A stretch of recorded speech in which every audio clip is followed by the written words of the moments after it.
welcome to another edition of the Committed 100 Ministry Group. And also, welcome to another verse by verse study in the Word of God. And we're going to continue in our study of the 119th Psalm. And we are currently in part 175. Actually, we're going to be taking a look, going back a bit, looking at what Job talked about when he talked about the value of wisdom. I need everyone to let me know, sound check.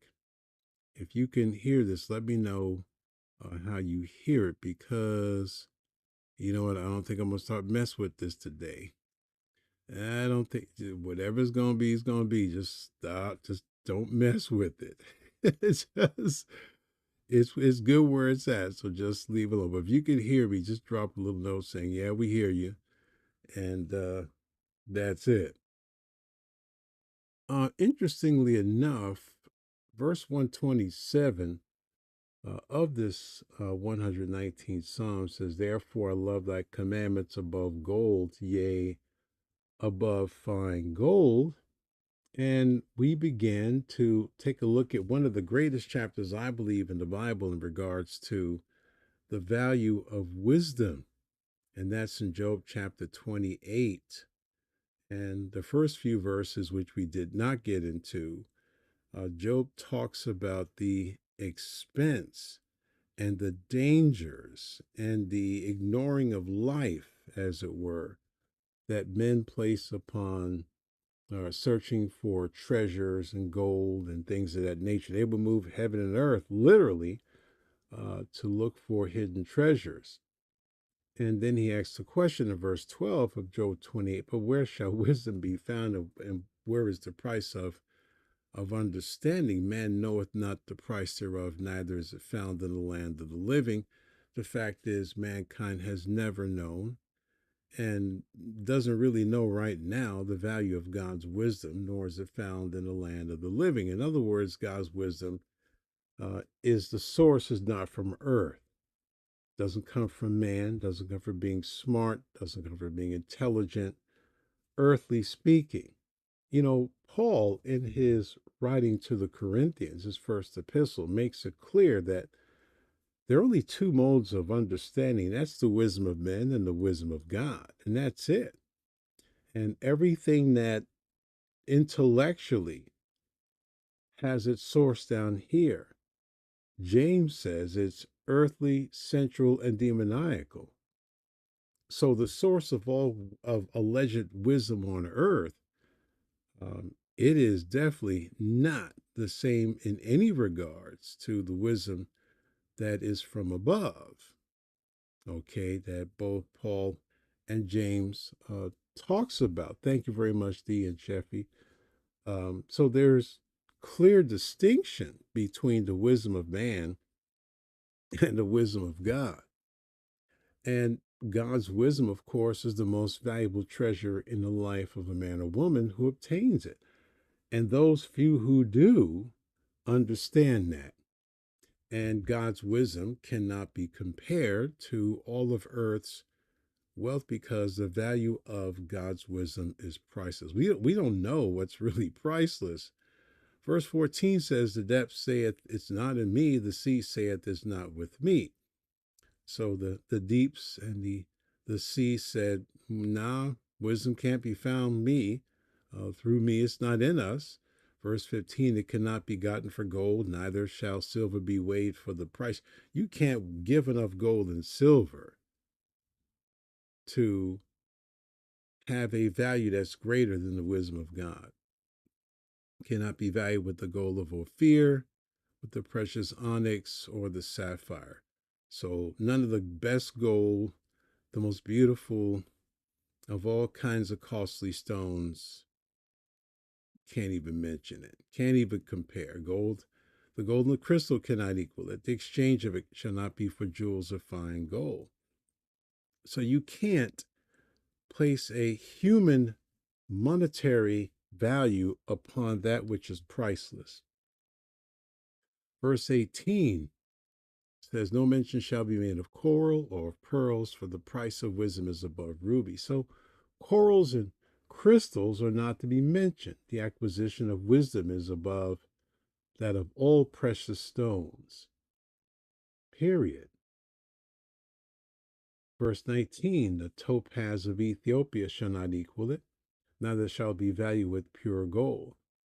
So he's telling us, telling the readers, the hearers, that, and he's picking all the most valuable treasures that earth can give. If you could get the best of every and anything in terms of gold, silver, precious stones, pearls, whatever,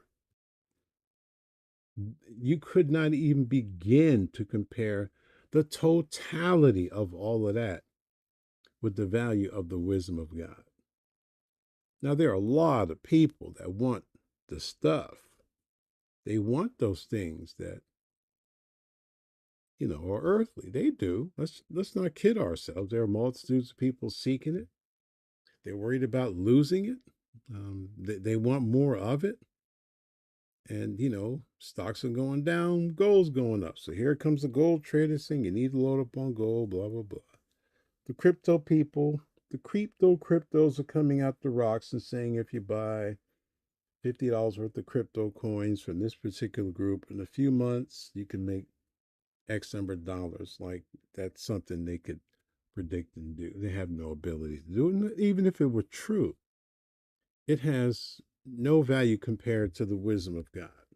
And I'll say this, the reason why I say that is because all of the value of man's wisdom cannot become you. Wisdom becomes you.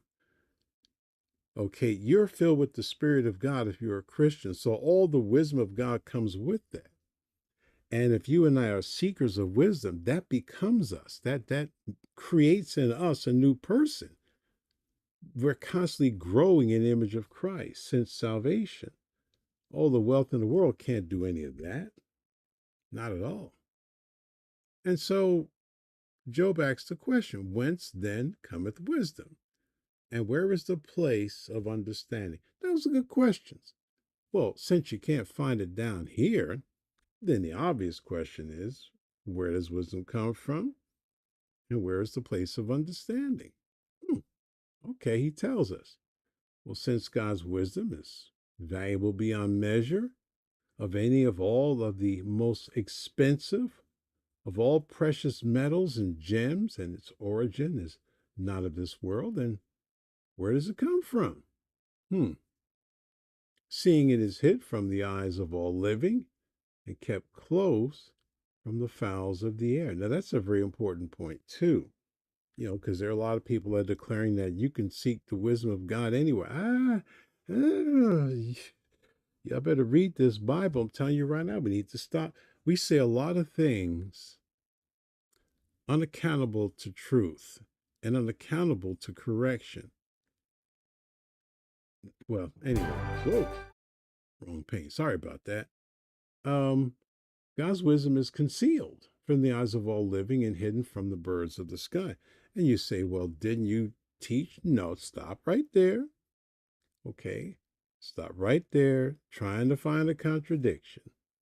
Because I know your brain is going, well, didn't you teach in the, earlier chapters of the book of Proverbs that wisdom is available everywhere from the top echelons of government all the way down to the commoner? Of course. Of course. What is your point? Well, you're saying here that wisdom is concealed. Yeah. So what is your point? Wisdom is available to everyone because God gave it.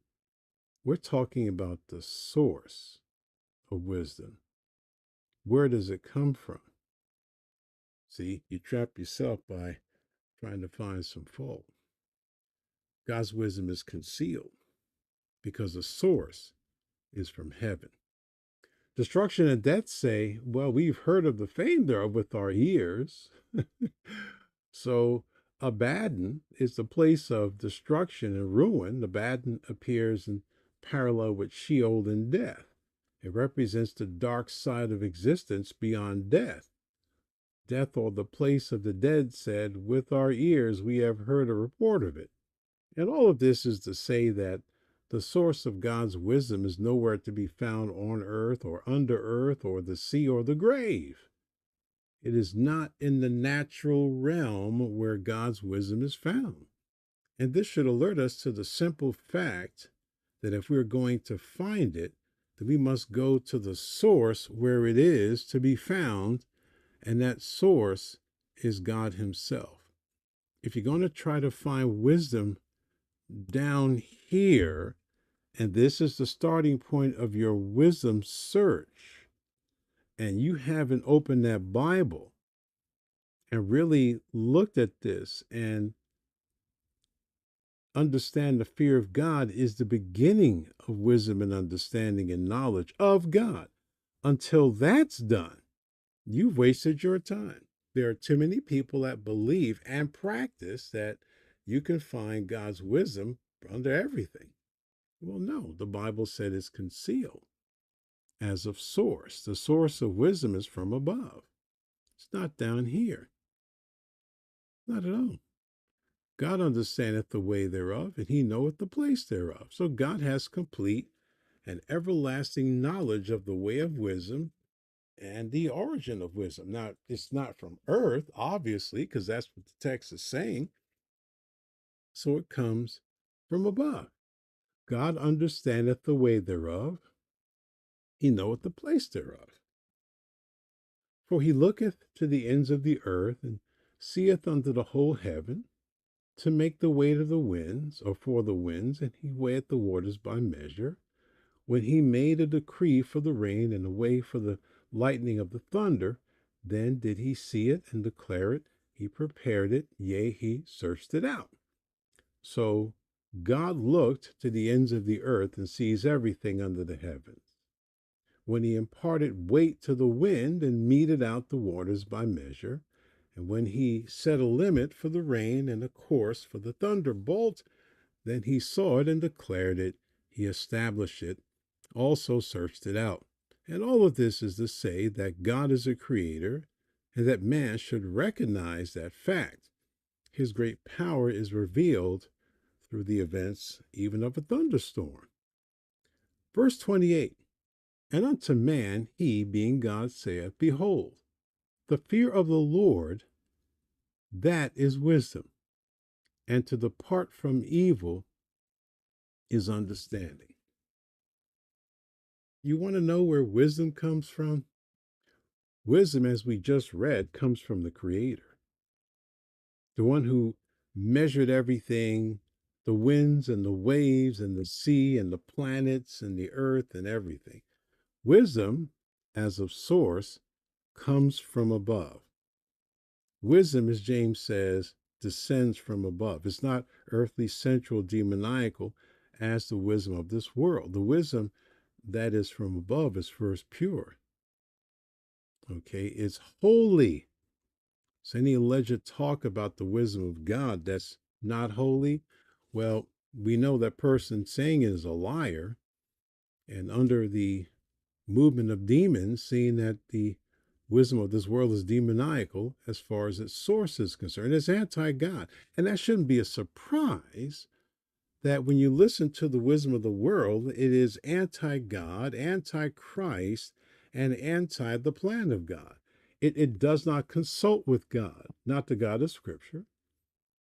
It doesn't consult at all with the Lord. Now, let me give you a point here. I just heard this from a apologist, and it really, this bit of information is really very interesting. Um, we use the word, or we have, or might use, come on, brain, don't do this to me. Oh, man. I'm sorry. I got to keep going. My brain got fried there for a second. If it comes back, I'll bring it back to you. But it's a very interesting word. If I can remember it. Well, we need to understand that the wisdom of God comes from the Creator. And that's what he says. The fear of the Lord, the fear of the Creator, that is wisdom. Whatever wisdom is in its totality is always seen as fearing God. And to depart from evil is understanding. Now, clearly, we see that. This is what happens if we get wisdom. We're going to be making continual departures from evil. Why? Because that's what God says. So if we're walking in the wisdom of God and others are claiming to be walking in the wisdom of God, well, and they say they have an understanding of the wisdom of God, well, then they should be making, and we should be making great departures from evil. Why? Because that's what it says. That's what it says. That's what it says. I don't know how else. I don't know how else to put it, but that's what it says. Now God answers mankind. In fact, he commands mankind to behold the terror of the Lord, to fear him because of who he is and because of his great power. That is wisdom. Real wisdom in its totality is the fear of God. Real wisdom. If a person says, I have wisdom, well, then we get to see that in your fear of God, and your understanding of the fear of God means you depart from evil. Now, wisdom, of course, is the ability, one writer said, to judge correctly and to follow the best course of action based on knowledge and understanding. Since to depart from wickedness is understanding, then a departure from sin is the true essence of God's wisdom, and that is coupled with the fear of God. And that is true. That is absolutely true. Let's go back to Proverbs chapter 3, verses 3 through 13 through 15. Proverbs 3, verses 13 through 15. Happy is the man that findeth wisdom, and the man that getteth understanding. Contrasted against the temporal earthly riches, we see that which is infinitely above and beyond all of earth's wealth. God's wisdom and understanding is priceless. I wonder, do we really ever understand and see that? The world is ebbing and flowing towards its inevitable continued insanity. People say, oh man, this has never been as bad as that's been. Yes, it has. Yes, it has. Different volume, still the same insanity. It's kind of comical to me how people keep acting as if, man, what's going on today has never ever happened. Yes, it has. It's nothing new. In fact, there have been times far worse than this before you and I were even born. A lot of us, as I said time and time again, we gauge the reality of things based upon our own existence. History to many doesn't exist until their birthday. So if they've been born like in 2005, well, as far as they're concerned, anything past that, they don't even care. A lot of things have happened in this world and in this country in particular that are far worse than you and I could ever imagine. So this isn't, oh man, things are so terrible, blah, blah, blah. Okay, well, what are you doing about it? How do you see the world? You see total chaos. Now, did God lead you and me to be chaotic and foolish? No. He gave us his wisdom, which means fear him, depart from evil, have nothing to do with it, and to continue to do that, understanding. Now, what we do is we're trying to accommodate the world and accommodate whatever. And there's some, brethren I love, respect, but, them trying to, play the world card and the Christian card. Stop it. The whole world, John said, lieth in the wicked one. The whole world. Everything about them, who they are, what they're doing, all their plans, all their schemes, all their whatever is in the hand of the wicked one. And so are they. they're under his control. And you know how you see that? Through their behavior, not through what they say. A lot of people profess to be Christians, but they're living like the devil because they are of the devil. Don't be fooled because people make professions. That's always been one of my clang, clang, hammer sounds forever. All these worthless professions mean nothing. You got to look at life, look at behavior. That's what tells us who we and others are. Can't keep playing games, friends. Our sad dilemma is that we don't see it as such, or else we would not flinch to do all that he commands and instructs us to do. If we thought that wisdom and departure from sin were the things that would make us happy, we'd leave that. We would do that in a second. God said, happy is the man that findeth wisdom and the man that gets understanding. Well, if you really found God's wisdom and understanding, then why are you not happy? Why are we not happy? Why is it that we're still, in this constant shift of professing to be believers, yet we give ourselves over to the world in their thinking. We follow their paths and we glory in their madness. Happy is the man that findeth wisdom. Happy. Are we happy? I don't know. What is happiness? Happy is the man that finds wisdom. The man gets understanding. Happy. You're going to be happy. What does happy mean? Happy means you're blessed. Blessed is the man that arrives at the place of God's wisdom. There is no joy, no peace in the accumulation of materialism and wealth, and we all know it to be true. Yet, we go on in this fantasy as if there is. We do. If you want to be truly blessed, you will arrive at that blessed state when you train, or when your train arrives at the wisdom station. Happy or blessed is the man that obtains from God wisdom and understanding, which is spiritual discernment. When a person comes to the place of God's wisdom, it will produce joy in that life. And so the question in closing is, are we joyful? Are we truly happy? Are we blessed? Or do we always associate blessing with tangible things? See, because all that is just a worldly mind. If we really want to understand blessing from the biblical viewpoint, it has nothing to do with the acquisition of a bunch of stuff. You look at the rich young ruler, he had everything and nothing. Oh Lord, I want to be whatever. Yeah, the Lord said, get rid of all that stuff, give it away, take up your cross, follow me. He went away sad because he had great possessions. He didn't want to give it up. He went to God and junk. God says, no, you can't have both, one or the other. He went away. And his disciples looked and like, wow. And Jesus said, well, how hardly shall it ever be that a rich man will enter into the kingdom? It would be more probable that you can put a big old slobbering camel through a sewing needle's eye than for a rich man to enter into the kingdom.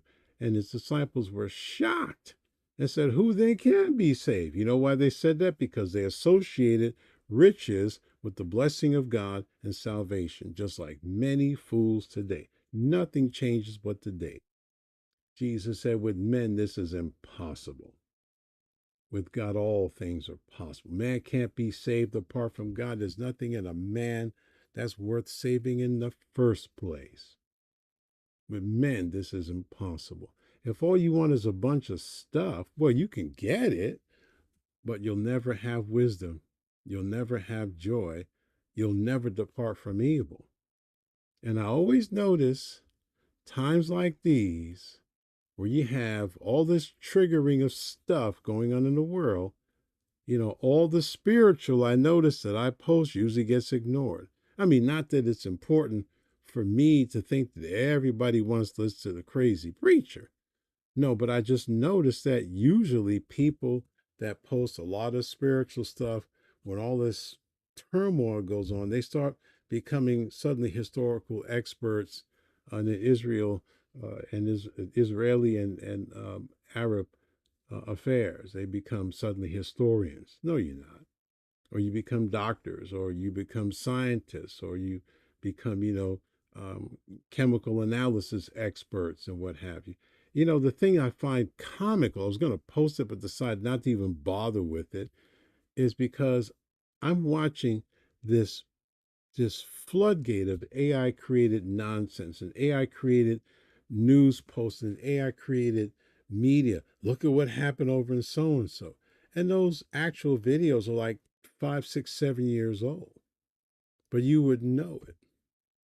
Look at that explosion that just happened over in. No, that didn't happen there. That happened in this land here, which has nothing to do with the war at all. So people aren't even thinking. They just see stuff because it's posted and they get all crazy. It's all diversion. People are just giving over to diversion. They're not giving over to the wisdom of God and being happy and being blessed because you have wisdom and, yes, spiritual discernment to know the difference. Man, look at all this stuff that happened. Those are old clips. Man, look at this plane blow us up. That's AI. A lot of this stuff, just people just believe anything. Trump said this, he ain't never said it. Musk said this, he ain't even talking. This guy said that, this girl said that, this source, of course, this source that doesn't exist or is never traceable, said this is what so and so said, and this is what's. Do you know what God says? Do you find his word to be the most important thing in your life or the next news cycle? You're the same ones criticizing news and saying how phony they are, and yet you want to see everything they got to say. I'm done. I'm done, folks. I'm done, Lord willing, tomorrow. Back to 2 Peter 3 and the dangers of listening to the scoffers. And they're in abundance right now, too. I hear all this stuff. You just have to go, you know what? There comes a day. You just have to shut it off. There just comes a day where your sanity is important to you. And everyone's World War III. The rhetoric now is World War III. Just shut it up. You know it's nonsense. I thought you were going to heaven anyway. Hey, if you see the mushroom cloud, hey, whatever, you're going to go to heaven. If not, yeah, you should be concerned. But I'm not. This is just another cycle of the same stupidity that's been going on forever and a day. It's just elevated by new forms of deception. New forms of making us think that things are happening that aren't happening, and things that are happening we don't even know. We don't know. I don't know. You don't know. And apparently everyone on Facebook thinks they know. Keyboard warriors and oh, that's right. We're also news broadcasters. That's right. We have our own blogs and globs and everything else. We know everything. But do we know wisdom? We walking with understanding? Do we have spiritual discernment? Because if we don't, then what do we have? What are we operating under? The same nonsense the world is operating under. All right, I'm done, Lord willing. See you next time.